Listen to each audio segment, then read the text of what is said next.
குழந்தை போல நடப்பதென்ன சுவாமி மலையிலே, தீ கொழுந்து போல சிவப்பதென்ன திருச்செந்தூரிலே.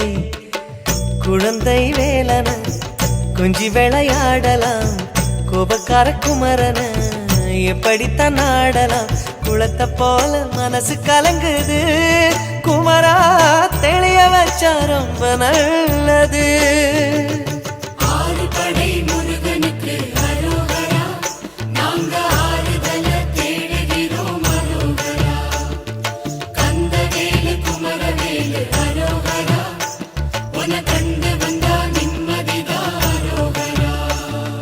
பழனியிலே சந்நியாசி, தணிகையிலே சம்சாரி, ஓம் கணக்கு புரியலையே முருகா, ஓம் கணக்கு புரியலையே